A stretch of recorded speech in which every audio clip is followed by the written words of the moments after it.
یو انستګرام پیج تقریبا 2 فالوورز لري. هغوی په 2 ورځو کې افغانستان ته 4.2 میلیون ډالر ټول کړي دي.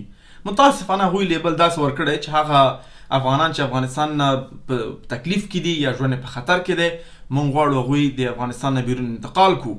لیکن هغه ملکونو انتخاب کړي، امریکا، کاناډا، جرمني، چې کوم افغانان چې ورسره کار کړی دی د دوی په نظر ژوند په خطر کې دی، هغوی غواړي انتقال کړي.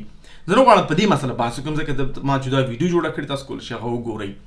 لیکن زما پیغام دا دی چې داسې نه ده چې د افغانانو بعض موږ دا مفکوره لرو، دا فکر لرو چې هر سړی د افغانستان نه بیرون دی، په خارج کې اوسیږي، یا غیر مسلم دی یا مسلمان دی، هغه اتوماتیکلی د افغانستان په خلاف دی، د افغانستان د ملي ګټو په خلاف دی، د اسلام په خلاف دی. نه، دلته خلک شته دی چې هغه واقعا هیڅ چا سره کار نه لري او خپل ژوند کوي، او حتی د افغانستان د اشغال په خلاف هم چنانو.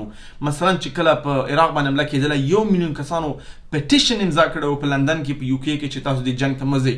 په همدې ډول په امریکا کې مظاهرې شوې وې چې تاسو افغانستان باندې حمله مه کوئ. او همدا اوس هم ډېر خلک دي لکه جورج ګلوی ایم پی دی په یو کې چې هغه هم اوسه پورې اواز یې کړی چې افغانستان باندې کوم ظلم چې روان دی دا د امریکا طرف نه صحیح نه دی.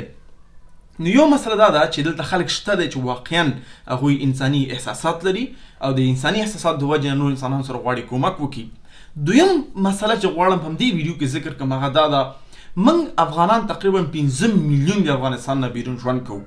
آیا موږ نشو کولی چې په اتفاق باندې، په اتحاد باندې د اسلام د چوکاټ د لاندې یو ارګان انتخاب کړو؟ زه نه چې قمر انتخاب کړي، یو بل ارګان انتخاب کړي، او هغه ارګان هر څه موږ چک کو، کنټرول کو، کوم ځای کې کار کوي کنټرول شي، فاینانس کنټرول شي، اداره کنټرول شي، پیسې ورکړه کنټرول شي، راکړه کنټرول شي، هر څه کنټرول شي، څو پورې الته مکمل وضاحت وي او حسابات وي.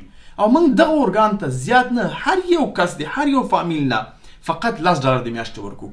نن ټکنالوژي راسانه شوې ده او قمر دا ټکنالوژي لري چې د په ځان ثبت کړي، تا نه هره میاشت اتوماتیک پیسې اخلي، بدل کې تا ته راپور درکوي. موږ دغه $10 چې ورکو 15 میلیون کسان چې $10 څونه شو، 50 میلیون شو. دغه 50 میلیون د نور هیڅ چا نه، خپلو افغانانو نه، خپلو مسلمانانو نه افغانستان ته راشي. ته څه خیال کوې چې موږ شفاخانې نشو جوړولی، موږ مکتبونه نشو جوړولی، موږ سړکونه نشو جوړولی، موږ څه شی نشو جوړولی؟ مشکل زمونږ عمده چیرته دی؟ متاسفانه چې زمونږ همیشه بل باندې غلط فکر کوو، ښه حسن نظر نه کوو. دویم زمونږ مشکل دا دی چې یو کار مانه نه کېږي، نو دې دپاره زه تا ته اجازه درکوم ته دا کار وکړې. یو کار زه فکر کوم چې دا کیدی شي غلط وي، دې دپاره ته غلط کړې، دا صحیح نظر دی. موږ باید راځي چې اتفاق او اتحاد شو. لکه څنګه چې دا غیر مسلم یو انستګرام پیج کولی شي 2 لکه فالوورانو سره په 2 ورځو کې 4.2 میلیون ډالر ټول کړي. الله اکبر. موږ څومره شي نشو کولی. دا مهم څه شی دی چې یو بل ته لاس ورکو، فقط دا دی. غرونو خویندو که تاسو غواړئ افغانستان خلکو سره کومک کوئ، د قمر لینک شته دی چې هر څه وس کېږي د میاشت ځان ثبت کړئ. لس خو دې وس کېږي که نه. کافي چې ته په سټاربکس کې اوس کې څونه کېږي، 3 کافي د $10 شول. هغه 3 کافي یتیمانو ته ورکړه، مظلوم ملت ته ورکړه، په بدل کې اجر دلته هم واخله او انشاءالله په آخرت کې هم واخله. امید لرم دا ویډیو تاسو شریک کړئ، او بیا هم مننه کوم د کوینټین کورنټینو نه چې دا پیسې ټولې کړي دي د افغانستان لپاره.